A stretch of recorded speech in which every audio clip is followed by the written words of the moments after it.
হরে কৃষ্ণ। আজ 26শে আষাঢ় 1433 ও 11ই জুলাই 2026 শনিবার একাদশী যোগিনী।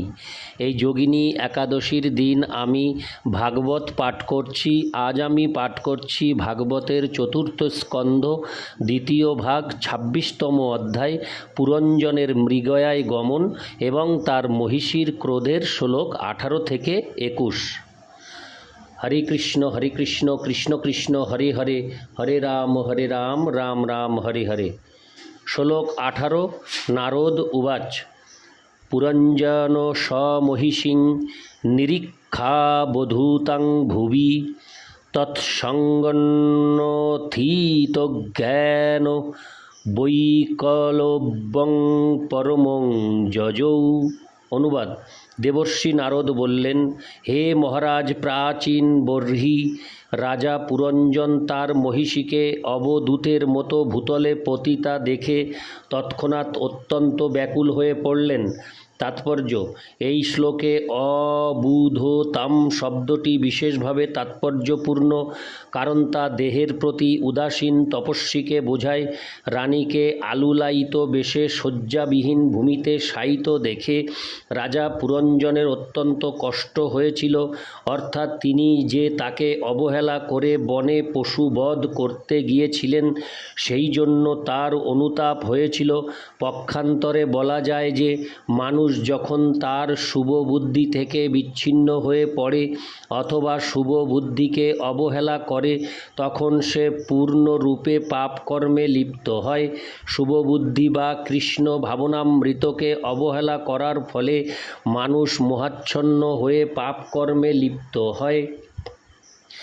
মানুষ যখন সেই কথা বুঝতে পারে তখন সে অনুতপ্ত হয়। এই প্রকার অনুতাপের বর্ণনা করে শ্রীল নরোত্তম দাস ঠাকুর গেয়েছেন, হরি হরি বিফলে জনম গঙ্গায়িনু মনুষ্য জনম পাইয়া রাধাকৃষ্ণ না ভজিয়া জানিয়া শুনিয়া বিষ খাইনু। কৃষ্ণ ভক্তির পন্থা অবলম্বন না করা জেনে শুনে বিষ পান করারই মতো। এর তাৎপর্য হচ্ছে যে মানুষ যখন তার সুশীলা পতিব্রতা পত্নীকে হারায়, অর্থাৎ সে যখন তার শুভবুদ্ধি হারিয়ে কৃষ্ণ ভক্তির পন্থা অবলম্বন করে না তখন সে নিশ্চিতভাবে পাপকর্মে আসক্ত হয়ে পড়ে। ইতি শ্লোক 18। শ্লোক 19। সান্নয়ন শ্লোকয়া বাচা হৃদয়েন বিদুয়তা প্রেয়স্যা স্নেহ সংরম্ভলিঙ্গমাত্মনি নাভ্যোগাত। অনুবাদ: দুঃখিত অন্তরে রাজা তার পত্নীকে মধুর বচনে সান্ত্বনা দিতে শুরু করেছিলেন। যদিও তার অন্তর অনুশোচনায় পূর্ণ হয়েছিল এবং তিনি তাকে সান্ত্বনা দিতে চেষ্টা করেছিলেন, তবুও তার প্রিয় পত্নীর প্রণয়জনিত কোপের উপশমের কোনো লক্ষণ দেখা গেল না। তাৎপর্য: রাজা তার মহিষীকে ত্যাগ করে পাপকর্ম করার উদ্দেশ্যে বনে যাওয়ার জন্য অত্যন্ত অনুতপ্ত হয়েছিলেন। কেউ যখন কৃষ্ণ ভক্তি ও শুভবুদ্ধি পরিত্যাগ করে পাপকর্মে লিপ্ত হওয়ার জন্য অনুতপ্ত হন তখন তার জড় জগতের বন্ধন থেকে মুক্ত হওয়ার দ্বার খুলে যায়। শ্রীমদ্ ভাগবতে 5.5.5 সেই সম্বন্ধে বলা হয়েছে, পরাভবস্তাবদবোধ জাত যাবন্য জিজ্ঞাসত আত্মতত্ত্বম। মানুষ যখন তার কৃষ্ণ চেতনা হারায় এবং আত্ম উপলব্ধির প্রতি আর আগ্রহ থাকে না তখন তার পাপকর্মে লিপ্ত হওয়া অবশ্যম্ভাবী। কৃষ্ণ ভাবনাবিহীন সমস্ত কার্যকলাপই জীবনকে ব্যর্থতায় পর্যবসিত করে। কেউ যখন কৃষ্ণ ভক্তির পন্থা অবলম্বন করেন তখন তিনি স্বাভাবিকভাবেই মনুষ্য জীবনে তার পূর্বকৃত পাপকর্মের জন্য অনুতপ্ত হন। এই পন্থার দ্বারাই কেবল অবিদ্যা বা অজ্ঞানের বন্ধন থেকে মুক্ত হওয়া যায়। ইতি শ্লোক 19। শ্লোক 20। অনুনিন্নেহোথ। হরে কৃষ্ণ। অনুনিন্নেহত শনকৈর্বীরো হনুনয় কবিদ স্পর্শ পাদ যুগল মাহ চোৎসঙ্গলালিতম। অনুবাদ: অনুনয় বিনয়ে অত্যন্ত নিপুণ রাজা ধীরে ধীরে তার মহিষীকে সান্ত্বনা দিতে শুরু করেছিলেন। প্রথমে তিনি তার পদযুগল স্পর্শ করেছিলেন, তারপর তাকে তার কোলে স্থাপন করে গভীর আবেগে আলিঙ্গন করেছিলেন এবং তাকে এইভাবে বলতে শুরু করেছিলেন। তাৎপর্য: মানুষকে প্রথমে তার পূর্বকৃত কর্মের জন্য অনুতাপ করে তার কৃষ্ণ ভক্তি জাগরিত করতে হয়। রাজা পুরঞ্জন যেভাবে তার মহিষীর কাছে অনুনয় বিনয় করতে শুরু করেছিলেন, ঠিক সেইভাবে পূর্বের মতো আর ভববদ্বিমুখ কার্যকলাপ না করার সংকল্প করে কৃষ্ণ ভক্তির স্তরে উন্নীত হতে হয়। এই উদ্দেশ্য সাধনের জন্য শ্রী গুরুদেবের শ্রীপাদ পদ্ম স্পর্শ করে প্রণতি নিবেদন করতে হয়।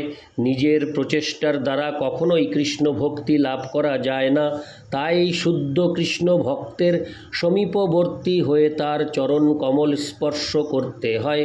প্রহ্লাদ মহারাজ তাই বলেছেন, নৈষাং মতিস্তা বধূরুক্রমাং গ্রীং স্পৃশ্য হরে কৃষ্ণ স্পৃশত্তনর্থাপগমো যদর্থ মহীয়সাং হরে কৃষ্ণ মহীয়সাং পাদরজোভিষেকং নিষ্কিঞ্চনানং ন বৃণীত যাবৎ। শ্রীমদ্ ভাগবত ৭.৫.৩২। মহাত্মা বা মহান ভগবত ভক্তের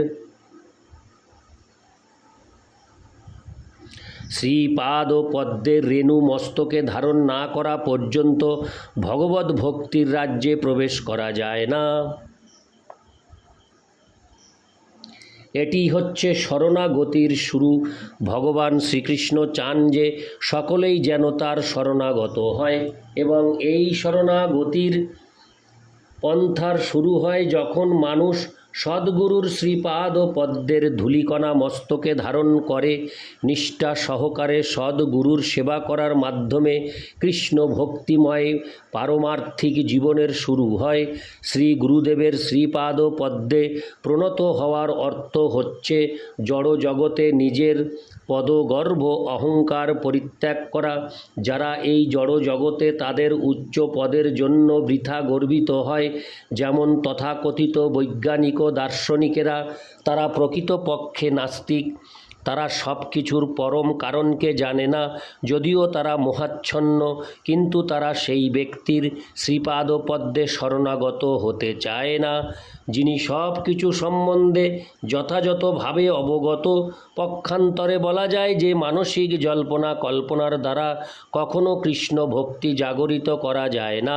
সেই জন্য অবশ্যই সদ্গুরুর শরণাগত হতে হয়। সেটি হচ্ছে একমাত্র পন্থা। ইতি শ্লোক 20, শ্লোক 21। পুরঞ্জন উবাচ নূনং তৎকৃত পুণ্যাস্তে ভৃত্তা যশীশ্বরাঃ শুভে কৃতাগো সৎকৃত্যা শিক্ষাদণ্ডং ন যুঞ্জতে। অনুবাদ: রাজা পুরঞ্জন বললেন, হে কল্যাণী, প্রভু যখন তার ভৃত্যকে নিজের লোক বলে মনে করেন কিন্তু তার অপরাধের জন্য তাকে দণ্ড দেন না, তখন সেই ভৃত্য অবশ্যই মন্দভাগ্য। তাৎপর্য: বৈদিক সভ্যতায় গৃহপালিত পশু ও ভৃত্যদের নিজের সন্তানের মতো বলে মনে করা হয়। পশু ও শিশুদের অনেক সময় দণ্ড দেওয়া হয়, সেই দণ্ড প্রতিশোধ নেওয়ার মনোভাব নিয়ে দেওয়া হয় না। অনুরাগবশত দেওয়া হয়, তেমনি প্রভু কখনো কখনো ভৃত্যকে দণ্ড দেন প্রতিশোধ নেওয়ার জন্য নয়, পক্ষান্তরে তার প্রতি অনুরাগবশত তাকে সংশোধন করার জন্য। এইভাবে পুরঞ্জন তার প্রতি তার মহিষীর দণ্ডকে তার কৃপা বলে মনে করেছিলেন। তিনি নিজেকে রানীর সবচাইতে বিশ্বস্ত সেবক বলে মনে করেছিলেন। তার মহিষী তার পাপকর্মের জন্য, অর্থাৎ তাকে গৃহে ফেলে রেখে বনে মৃগয়ায় যাওয়ার জন্য তার প্রতি কুপিতা হয়েছিলেন। রাজা পুরঞ্জন সেই দণ্ডকে তার পত্নীর প্রকৃত প্রেম ও অনুরাগ বলে মনে করেছিলেন। তেমনি কেউ যখন প্রকৃতির নিয়মে ভগবানের ইচ্ছায় দণ্ডিত হয় তখন বিচলিত হওয়া উচিত নয়। সেটি হচ্ছে প্রকৃত ভক্তের বিচার। ভক্ত যখন কোনো অসুবিধাজনক পরিস্থিতিতে পড়েন তখন তিনি সেটিকে ভগবানের কৃপা বলে গ্রহণ করেন। তত্ত্বে হনুকম্পাং সুসমীক্ষমানো ভুঞ্জান এবাত্মকৃতং বিপাকম হৃদ্যাগ্ধপূর্ভির্বিদধন্যমস্তে জীবেত যো মুক্তিপদে সদায় ভাগ। শ্রীমদ্ভাগবত 10:14-8।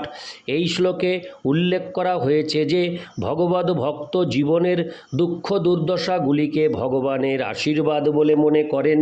তিনি মনে করেন যে তার পূর্বকৃত পাপকর্মের ফলে তাকে দণ্ডভোগ করতে হয়েছে, কিন্তু কৃপাপূর্বক ভগবান তার দণ্ডকে লাঘব করে দিয়েছেন এবং তাই তিনি ভগবানের উদ্দেশ্যে অধিকতর প্রার্থনা ও প্রণতি নিবেদন করেন।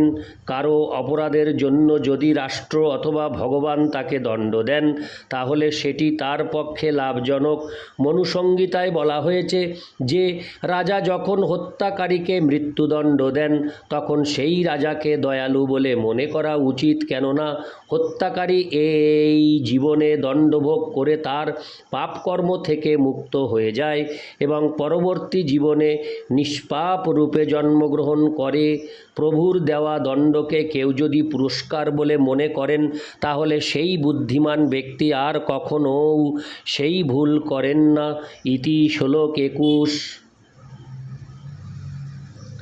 হরে কৃষ্ণ কৃষ্ণ কৃষ্ণ হরে হরে, হরে রাম রাম রাম হরে হরে।